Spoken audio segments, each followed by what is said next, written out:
تخيل إنك أخيرا أخدت يوم أجازة. مفيش شغل، مفيش منبه، مفيش حاجة وراك. قاعد بتشرب قهوتك ومبسوط جدا. وبعدين تفتح الموبايل تلاقي واحد صاحبك منزل إنه صحي الساعة 6 الصبح وراح الجيم قبل الشغل، وواحدة بتقول إنها خلصت كورس جديد، حد تاني شغال على مشروعه في الويكند. وفجأة الأجازة اللي كنت مستنيها بقالك أسبوع بقت مش مريحة قوي. تحس بحاجة جواك بتقول طب وأنا بعمل إيه؟ يمكن تقوم تفتح اللابتوب أو تدور على حاجة مفيدة تعملها، أو حتى تفضل مكانك بس خلاص مش مستمتع. الغريب إن محدش قالك لازم تشتغل، أنت اللي حسيت بالذنب لوحدك. فليه مجرد إننا نشوف حد بيجتهد ممكن يخلينا نحس إن راحتنا غلط؟ والأغرب ليه ساعات حتى وإحنا محتاجين الراحة فعلا بنحس إننا لازم نستحقها الأول؟ أولا، مخك مش بيشوف مجهودهم بس، ده بيقارن. أول حاجة بتحصل إن مخنا نادرا ما بيشوف الناس حوالينا بشكل منفصل عننا. إحنا بنقارن. مش لازم تقعد تقول لنفسك أنا دلوقتي هقارن حياتي بحياته. الموضوع بيحصل تلقائي. هو بيشتغل وأنا قاعد، هو بيتعلم وأنا بتفرج على مسلسل، هو بيصحى بدري وأنا لسه في السرير. وفجأة الموقف ما بقاش هو بيشتغل، بقى هو بيشتغل وأنا لأ. لأن نفس الشخص لو أنت في أجازة وشفته بيشتغل ممكن عادي جدا ما تحسش بحاجة، لكن وأنت قاعد مرتاح المقارنة بتخلي الراحة نفسها تبان كأنها خسارة وقت، خصوصا لو الشخص اللي قدامك قريب منك في السن أو المجال أو الظروف. لو شفت عالم مشهور بيشتغل في معمله الساعة 3 الفجر ممكن تقول ما شاء الله، لكن لو شفت صاحبك اللي في نفس سنك بيقول الحمد لله خلصت certification السنة دي، هنا الموضوع ممكن يبقى شخصي شوية. لأن مخك بيقول طالما هو قدر أنا المفروض كنت أقدر أعمل حاجة أنا كمان.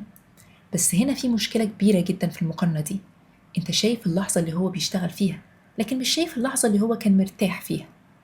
والحاجة التانية، إحنا بنقارن كواليسنا بالستوريز والريلز بتاعت الناس، وده بيبان جدا على السوشيال ميديا. معظم الناس مش بتنزل النهاردة قعدت 5 ساعات ما عملتش حاجة، لكن ممكن تنزل productive Sunday. مش هتشوف بالضرورة ال3 أيام اللي الشخص كان مرهق فيهم، هتشوف اليوم اللي أنجز فيه.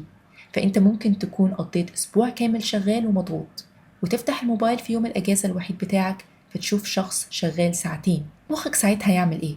يتجاهل الأسبوع بتاعك كله ويمسك الساعتين بتوع الشخص ده ويقولك شايف الناس بتنجز وانت قاعد، مع إن الصورة الكاملة ممكن تكون العكس تماما.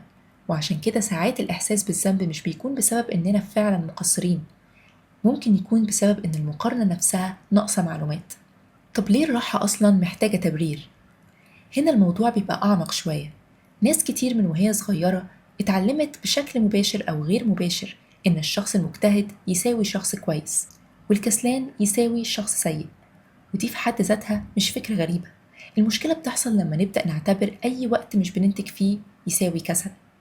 خلصت شغل وقعدت كسلان، نمت زيادة في الأجازة ضيعت اليوم، قعدت ساعة مش بتعمل حاجة كان ممكن تتعلم حاجة. حتى الهوايات نفسها ساعات بنحولها لشغل. بتحب التصوير، طب ليه ما تعملش منه محتوى؟ بتعرف ترسم، طب ليه ما تبيعش رسوماتك؟ بتقرأ، طب ليه ما خلصتش عدد معين من الكتب كل شهر؟ وكأن أي حاجة بنحبها لازم في الآخر ننتج منها حاجة. وده ممكن يخلينا ننسى إن في حاجات في الحياة قيمتها إنها ممتعة وبس، مش لازم كل حاجة من يومك تطلع منها بإنجاز. وفي سبب أخطر، إحنا ساعات بنربط قيمتنا بإنتاجيتنا. اسأل نفسك سؤال بسيط، لما تخلص حاجات كتير في يوم واحد بتحس بإيه؟ غالبا بتحس إنك كويس، إن اليوم كان له قيمة، إنك عملت حاجة. لكن لو اليوم عدى وإنت مرتاح ساعات نحس إن اليوم ضاع، مع إنك إنت نفس الشخص في اليومين. وده معناه إننا ساعات من غير ما ناخد بالنا بنعمل معادلة في دماغنا، كل ما أعمل أكتر أبقى أحسن، وكل ما أعمل أقل أحس إني مقصر. وعشان كده لما تشوف حد بيشتغل وإنت مرتاح الموضوع مش بس إنه أنجز أكتر منك، ممكن عقلك يترجمها لحاجة أكبر، هو شخص ملتزم أكتر مني، أو هو بياخد حياته بجد أكتر مني. وهنا بيظهر الذنب، مع إن عدد ساعات شغلك في يوم واحد مش مقياس لقيمتك ولا حتى بالضرورة مقياس لنجاحك. والأغرب إننا بنعمل حاجة اسمها productive procrastination. يعني إيه؟ يعني أنت أصلا محتاج ترتاح، بس بدل ما بترتاح بتعمل أي حاجة تخليك تحس إنك مش بتضيع وقت، ترتب الدولاب، تنظف الإيميل، تفتح كورس مش ناوي تكمله، تعمل to do list للحاجات اللي هتعملها لما الأجازة تخلص. ليه؟